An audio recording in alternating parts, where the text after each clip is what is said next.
afternoon and welcome to Panorama, coming to you from NTA Kaduna Network Center.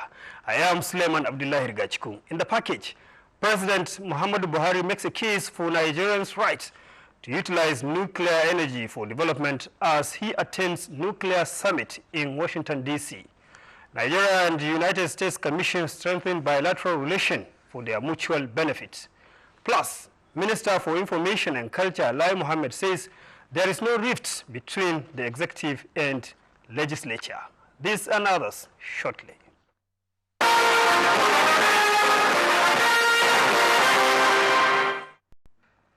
President Muhammadu Buhari is expected to make a submission on the right of Nigeria to the use of nuclear energy for development purpose at the Nuclear Energy Security Summit in Washington, D.C. The president, on arrival at the United States Capitol, was met by United States government officials, acting ambassador of Nigeria to the United States, ministers and other senior government officials. World leaders are expected to deliberate on measures to reinforce international commitments to the non-proliferation of nuclear weapons. Summit is about how nuclear energy can be deployed towards economic development, and it is good for Nigeria because, you know, we are trying to get power going, and we can use nuclear energy as part of the development of our power sector. There is need for sustained effort to keep bad people from having access to this material. As an agency, is actually our mandate. The president has been speaking on the need for the International Atomic Agency to support Nigeria's aspiration to generate electricity with nuclear energy. During the visit, the president is expected to hold bilateral meetings with some participating heads of state and government on areas of common interest. Still on President's visit to the United States, the United States government has pledged to massively support the President Buhari administration towards the rehabilitation and reconstruction of the Northeast, badly devastated by Boko Haram insurgency. U.S. Secretary of State John Kerry, who made the pledge at a bilateral meeting with President Muhammadu Buhari in Washington, D.C., also promised greater United States participation in Nigeria's efforts at the recovery of looted funds stashed abroad. At the bilateral meeting between President Muhammadu Buhari and the United States Secretary of State John Kerry, efforts at sanitizing Nigeria through the fight against corruption, fixing the economy, and addressing challenges of security as epitomized by the fight against the Boko Haram insurgency were thoroughly analyzed. Secretary Kerry was very clear that the U.S. is really keen to assist Nigeria in respect of the rehabilitation and the reconstruction program, in particular in the context of Mr. President's initiative on the Northeast. For them, Nigeria, under the leadership of Mr. President, they're very keen that it should succeed. America trying to see that not only infrastructure is rebuilt, but also an address of the root causes of the problems of insurgency in the region. Discussions also centered on the commitment of the Nigerian government to stem the flagrant abuse of trust in the nation's body politic and ensure that stolen national resources are recovered for the enhancement of public good. President Muhammadu Buhari also made a case for the United States to support Nigeria's efforts at diversifying the nation's economy through agriculture and solid minerals development for sustainable economic prosperity and job creation. For John Kerry, all the U.S. require is fair, honest, and open relationship with Nigeria, unlike what obtained in the past. From Washington, D.C., Adamu Sambu, NTA News. Meanwhile, Nigeria and the United States have come out of their two-day binational commission meeting stronger by agreeing to forge ahead in their bilateral relations. This is with a view to achieving shared prosperity through determined leadership. Adeyemi Omojola Fatoba reports that all the sessions were closed to the media. Briefings by the two countries indicate the establishment of healthy and strong bilateral ties. Priorities include security cooperation, governance and democracy, as well as economic growth and development. And the takeaway is the absolute commitment of the two countries to their shared values. Nigeria and the United States utilized the Binational Commission meeting to map out the next steps of cooperation in the identified areas of need. At a joint address session, Minister of Foreign Affairs Geoffrey Onyema was emphatic on President Muhammadu Buhari's commitment to put Nigeria on a path of sustainable growth through economic diversification. We really have to do a lot more to make Nigeria an attractive place for business. We have to work on the new brand. Mr. President is absolutely determined to do that, to have a more transparent environment for foreign direct investment. The minister, who thanked the U.S. government for its support in the fight against insurgency in the Northeast, added that Nigeria is gradually defeating the scourge and would not relent until it is completely defeated. Earlier, U.S. Secretary of State John Kerry acknowledged Nigeria as a responsible international partner well-positioned to the regional and global problem-solving, adding that with an almost boundless capacity for economic growth the country is endowed with, the future is very bright. So the United States, let me be clear, is very encouraged by President Buhari's commitment to an economy that is more diversified, less dependent on a single commodity for export earnings, and that means we need to develop sustainability. Sustainable growth depends on a climate that is welcoming to investment and respectful of the environment and of workers' rights. In an interview with Foreign Affairs Minister Geoffrey Onyema said, going forward, we have a partner that is ready to engage with us in every aspect of our development agenda. It is the expectation of both countries that there will be success stories to share at the next Binational Commission meeting. From the State Department in Washington, D.C., Adeyemi Omojola Fatoba, NTA News. Back home, the federal government has approved the recruitment of 10,000 police in order to improve the force's capacity to maintain law and order in the country. This is contained in President Buhari's message to the closing of the 2016 Police Week in Abuja.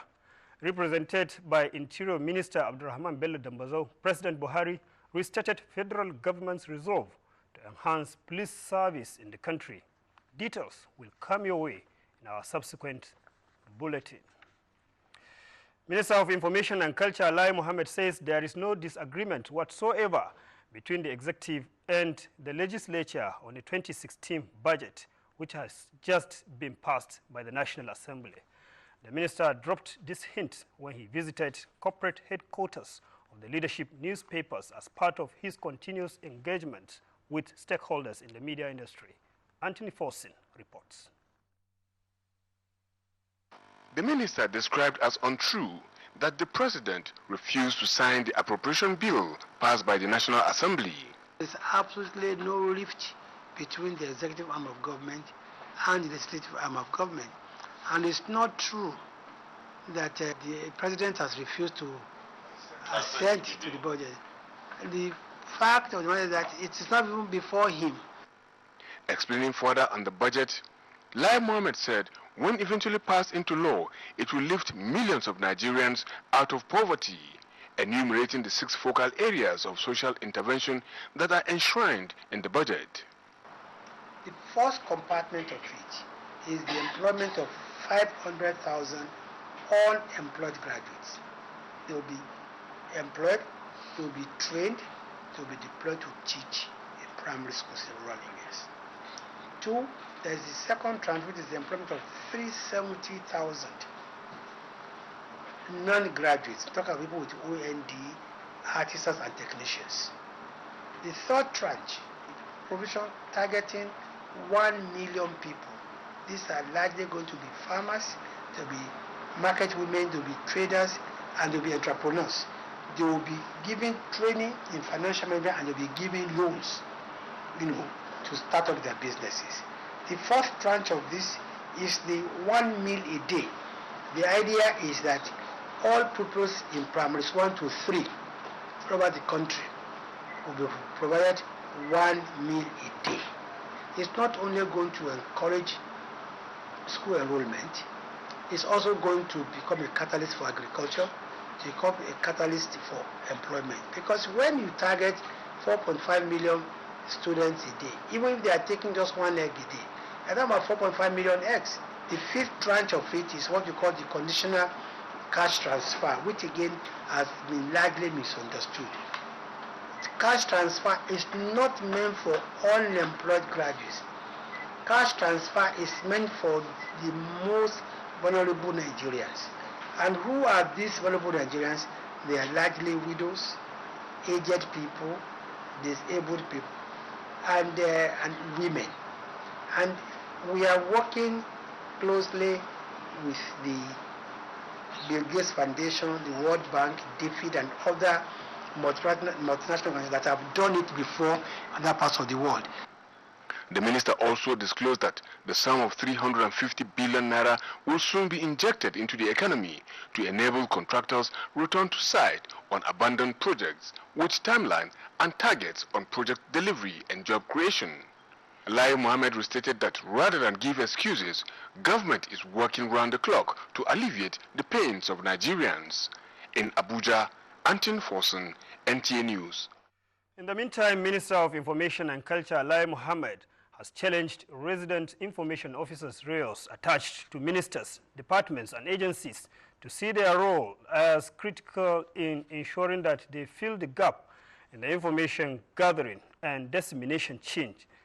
The minister was speaking at a meeting with RIOs in Abuja. Anthony Forson again reports. Said the meeting is geared towards enhancing the realization of his vision of leveraging on the power of information and culture to drive the change agenda. This is because unless you perform at an optimal level, there will be a huge gap in the information gathering dissemination chain. After all, our ability to keep Nigerians adequately informed about the goings on in government is hinged on how well you are able to give us the much needed feedback from your various postings. He maintained that as information officers, they need to brace up and strategically communicate this administration's efforts effectively. We are the center point of all MDAs, hence we cannot afford to fail. The challenge before us as federal government information managers, therefore, is to ensure that we keep Nigerians duly informed of the activities of government and get a feedback from people using all our professional and ethical skills. He appealed to them to continuously formulate and articulate dynamic communication patterns. As officers of the Federal Ministry of Information and Culture, they must not fail to liaise with the parent ministry for harmony.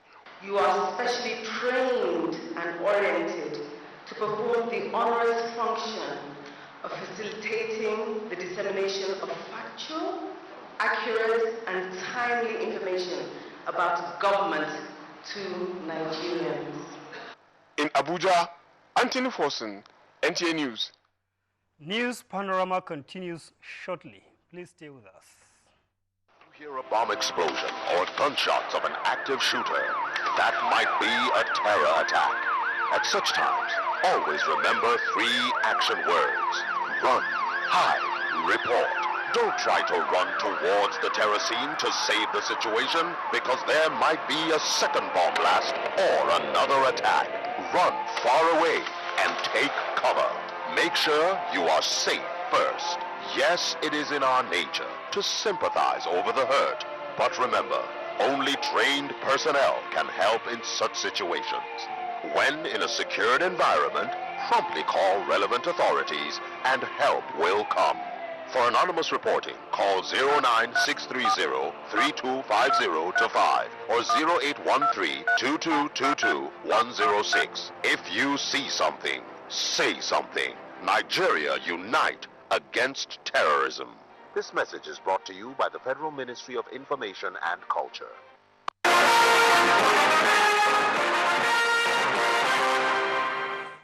The two factions of the Independent Petroleum Marketers Association of Nigeria, IPMAN, have resolved the crisis within the association with a commitment to end the lingering fuel scarcity in the country.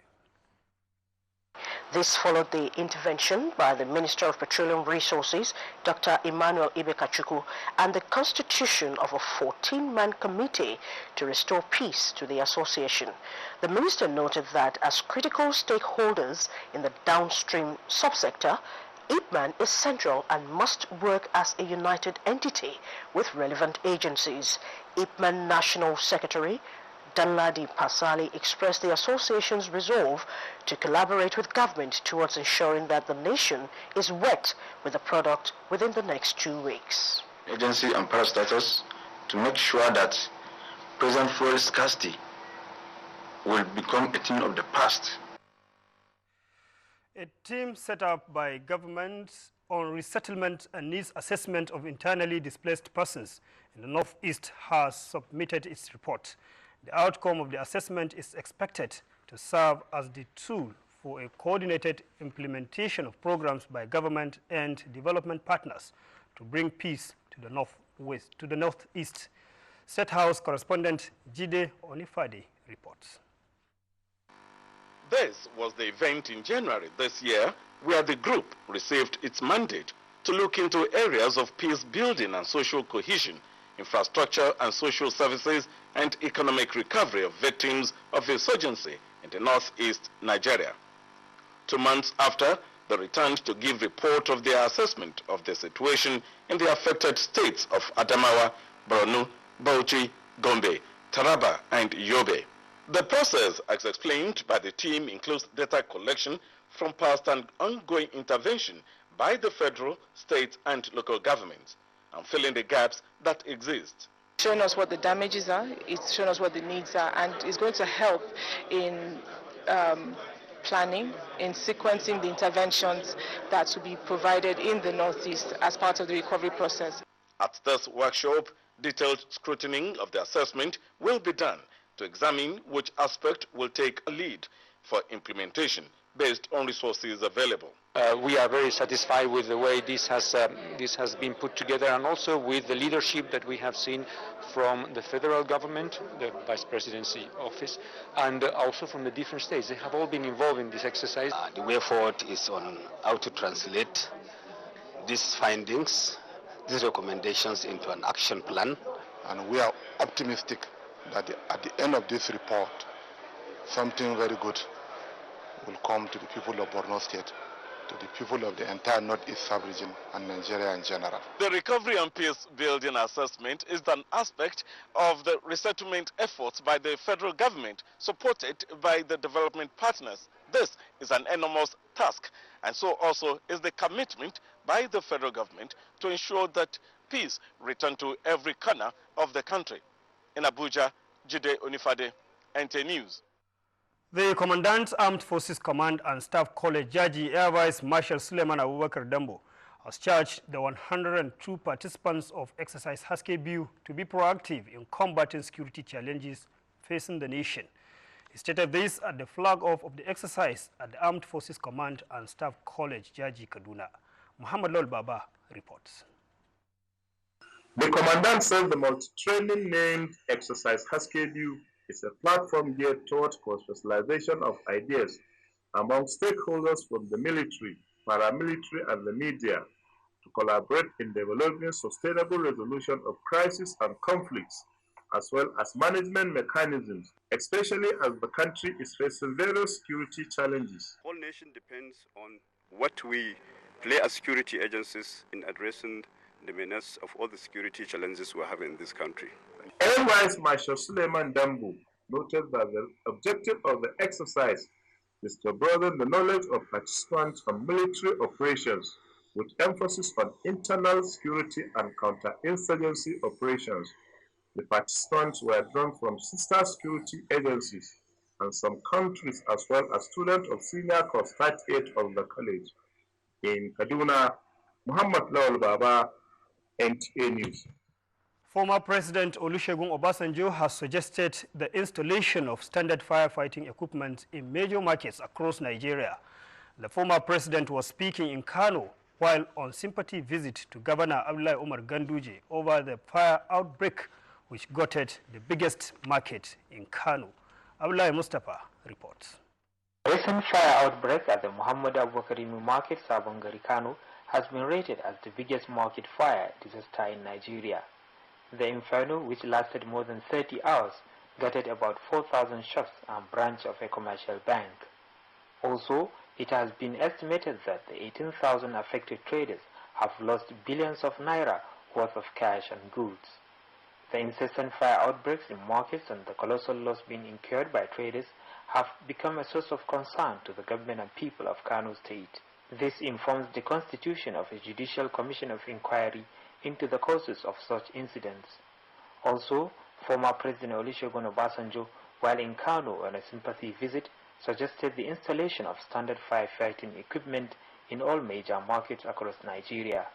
Let's hope that there are been some benefits from this monumental disaster. That at the end of the day, people will say, well, we don't think that what we have brought now, something we are proud of. That is my wish and my prayer. Governor Abdullahi Omar Ganduje, who thanked Chief Obasanjo for identifying with Kano traders, promised to provide a framework for modern market management in the state. Abdullahi Mustafa, NTA News. In the meantime, illicit drugs worth 31 billion naira were destroyed in Kano. Governor Abdullahi Omar Ganduje, who led the destruction of the drugs, says Kano will not continue to be the center for distribution of psychotropic substances. Hadiza Najat Tijani has the details.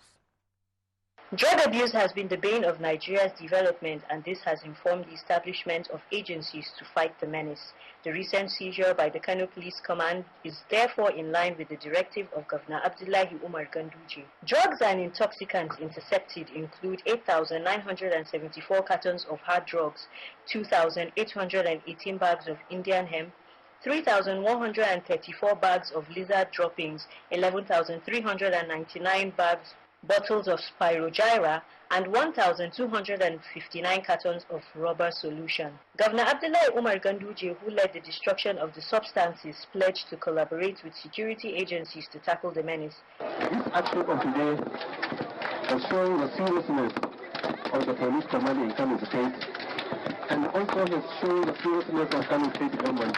The governor further enjoined youths in the state to take advantage of various empowerment schemes initiated by the state and federal government to improve their well-being rather than engaging in drug peddling. The state outgoing Commissioner of Police, Muhammad Musa Katsina, informed the governor that the drugs were intercepted at different places, adding that many suspects apprehended would soon be charged to court. And we hope that this effort will be sustained. He assured that the police command would not rest on its oars until the state is rid of drug peddlers. Hadiza Najat Tijani, NTA News. The Chief of Army Staff, Lieutenant General Tukur Yusuf Buratai, says the Nigerian Army will not rest until they fish out the killers of late Colonel Samaila Inusa. He stated this in a message to the burial of the slain Army officer at the cemetery of the old Nigerian Defense Academy, Kaduna. Austin Ayebe completes this report. The body of late Colonel Samaila Inusa, who was abducted on 26th of March this year, was found at Ajeta village in Chikun local government area of Kaduna State. At a brief burial held at the Army Cantonment, Old NDA, it was an emotional moment as colleagues, top military officers and relations gathered to bid him farewell.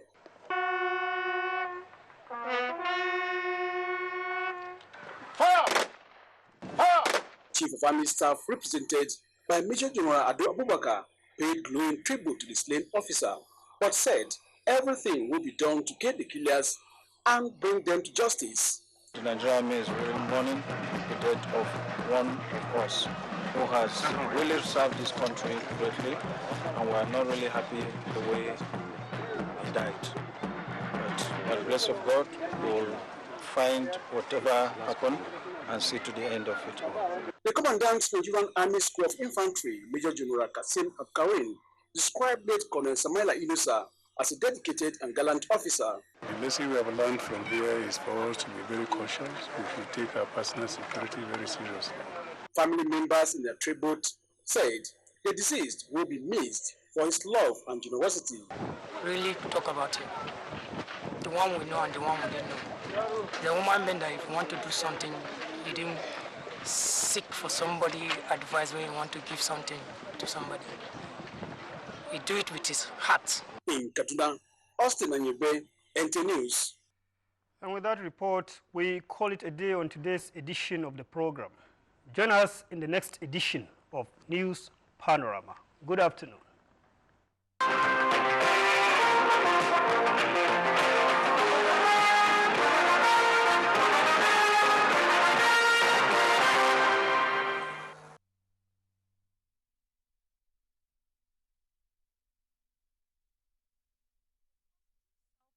Is a major key to success in life. The development of a positive self-concept is extremely important to the happiness and success of children. Self-image is how we feel about ourselves, and our behavior clearly reflects these feelings.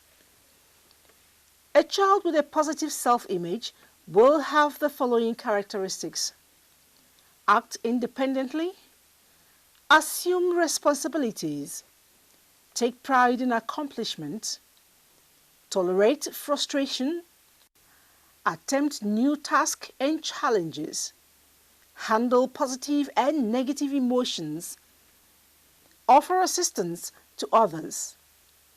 On the other hand, a child with a negative self-image will display the following traits: avoid trying new things, feel unloved and unwanted, blame others for his own shortcomings, feel or pretend to feel emotionally indifferent, be unable to tolerate a normal level of frustration, put down his own talent and abilities, be easily influenced.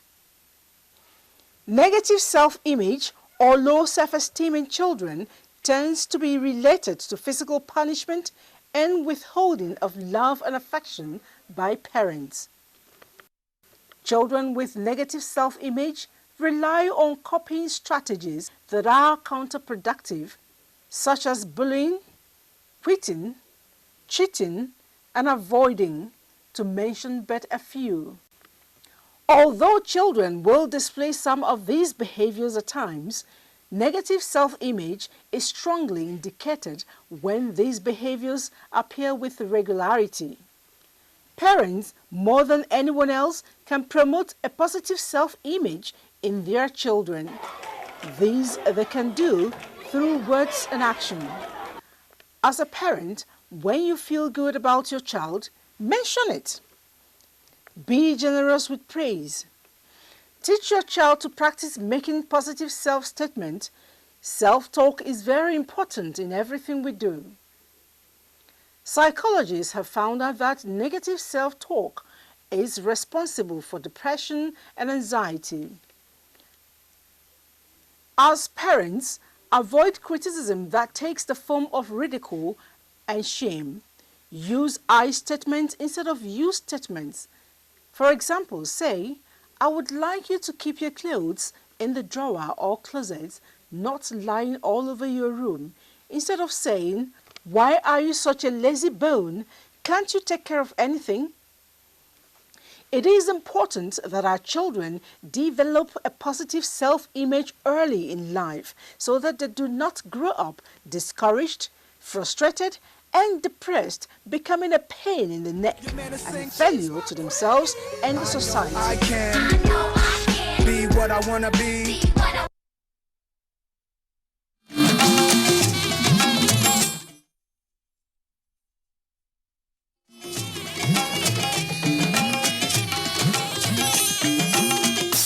This is the network service of the NTA. Sheer adventurism is driving me to go deep into the Onyama mines. It is the biggest coal mine in the whole of South. Well, the coronation of the new Oni is a watershed in the history of the Yoruba land generally, and Ife in particular. Now, because they have a leader now, that will... Simply put, Gura is a beautiful countryside with awesome landscapes. If something differently will be done to the Nigerian textile industries, that our youth will be employed.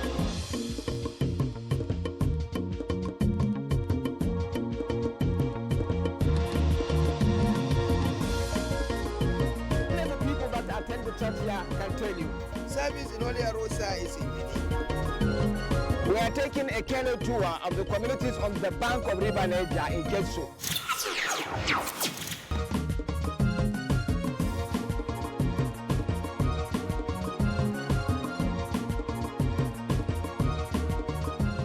Mambilla Plateau is a running story, a must for the lovers of beauty, a destination for any with interest in environment, and compulsive for those who cherish a work of art.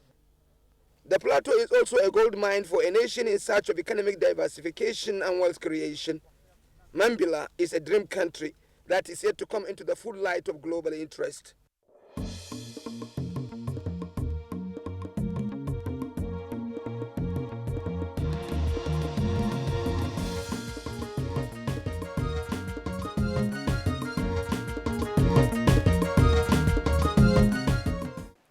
It is late evening in Gembu, and the atmosphere in Gembu can do not be anything better. Anyway, you can look at the tall reception I'm having, but then naturally Gembu is tall. Everything is about it is tall. And you can translate tall for something for being endowment, for being unusual. It is Gembu, and Gembu is a story to be told. It is late February, and that is effectively dry season in the Mambilla Plateau. But this section of the plateau is blossoming with the greenery, a cultivation that is not supported by rain or irrigation waters. Mambilla is a real land of magic.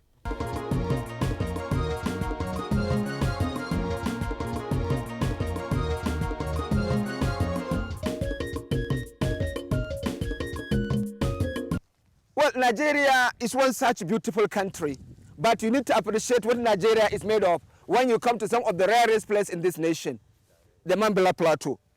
Coming to Mambilla Plateau is an experience of a lifetime.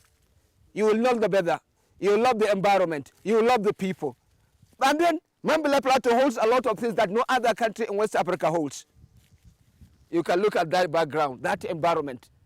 Nowhere in Africa would you find that kind of environment. It is a tea environment, it is a tea landscape. Only in Mambilla Plateau is tea being produced, and there are varieties. But then the big story is that Nigeria can make it big economically and diversify the economy by the production of tea. But then we have not been doing so. And the little we have been doing has not been able to support so many lives. But then obviously we can do it.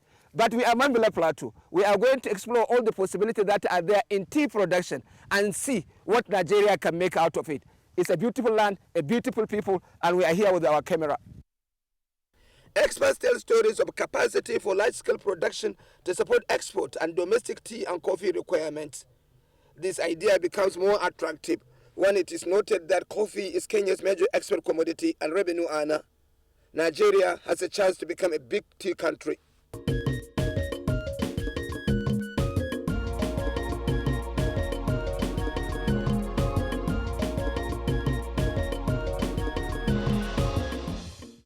The picture of thriving tea farmlands, extensive and beautiful, is pleasing to the eye. Hundreds of people find their lives cultivating tea in these places. I am sincerely captivated. Many of the workers here say they have been in tea cultivation for over 30 years. It is an endeavor that supported their children through school, put food on their table, and offered them peace of mind.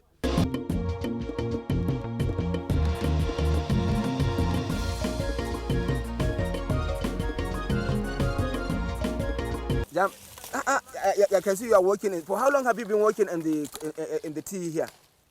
It's long. Now it's more than 30 years. You have been doing this job here? Yes. In this place? Yes. Okay, so it's all your life, right? Yes. Okay, so tell me, how has it been over that 30 years? Now tell me your life, tell me your experience. I work here. He helping me with the children.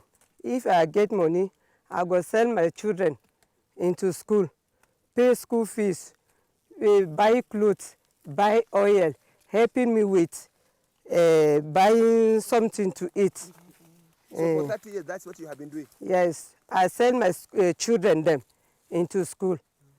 Have your children finished school now? No, there is some. Okay. Where some are? So, are you happy? Are you satisfied? I'm happy because if I'm not working here, getting money to send my children into school is difficult.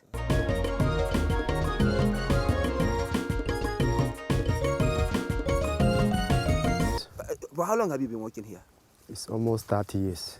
So all your life, this is what you have been doing? I went to school because of this tea. And my father was also working this tea. And I was carrying to school because of this tea. So I work here more than 30, that is more than 30 years. And your father worked here too? He worked and he has died. Okay, working in this place? Yes. Okay. Although these farmers have a long history of working on tea, the farms do not belong to them, nor the plantation. They work as hired hands and have issues with their wages. Because we are working here, the money is too small. Okay. They pay us per 1 kilo, na 10 naira. Okay. So they pay you per kilo? And how many bags of this is a kilo? This one, it will reach 5 kilo or 20. Okay, so that is 20 naira for this one. So if this one now is around 20 kilo, so if it is 20 kilo, they are going to pay you 20 naira. Okay. 200 naira. Okay, 20 kilo is 200 naira. Because 1 kilo is 10 naira. Okay. So this is 200 naira. So how many kilos can you make in a day? 30 or 20. 35. Oh, you can make 35 kilos in a day. So at least you have 350 naira. Yes. In a day. So you are being paid. You are not being paid salary. You are being paid as you work. The picture painted by experts is that Mambilla Plateau in its splendor is fertile for tea and coffee production. Today, less than 3% of this vast land is under cultivation. To understand Nigeria's potential for tea and coffee production fully, and find out whether Nigeria can make economic fortune with these commodities in the Mambilla Plateau, we visited the Cocoa Research Institute at Gembu. Well, the simple story is that Nigeria can make an impact with the production of tea and coffee. The potential are there, the land are there, everything we need available is there. But then the issue is, can we make it? Chila Frederick is the acting head of substation at Cocoa Research Institute in Kushugu, Gembu. He showed us around. You are bringing us to this place. What is the significance of this place as we come to this place? This is nursery. It's the heart of any agri-production. Okay. This is where we rest cuttings for growing of our plants in the field. What do you mean cuttings? That means the seedlings? That's we rest seedlings through cuttings. Okay. Plant it into pots like this. And it develops roots from this point. Okay. Then after some months, then it is transplanted in the main field after you have taken care for. You mean I have gone around, I have seen vast tea lands now? Yes. You mean each tea we see on that land has its origin from this place? Yes, from the nursery. That is the heart. So it has to go through a nursery like this one? It has to go a nursery process, otherwise it will not survive in the field.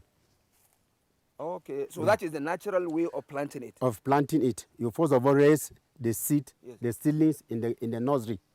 And in raising the seed in the nursery, the aim of raising the nursery is to take intensive care of the young seedlings. Okay. So when they are matured for planting, then you transplant it in the field. Okay. So that is just, so it is an extensive work by no means? Yes. It is very expensive. It's very expensive. Sir, you are at the Research Institute. Yes. And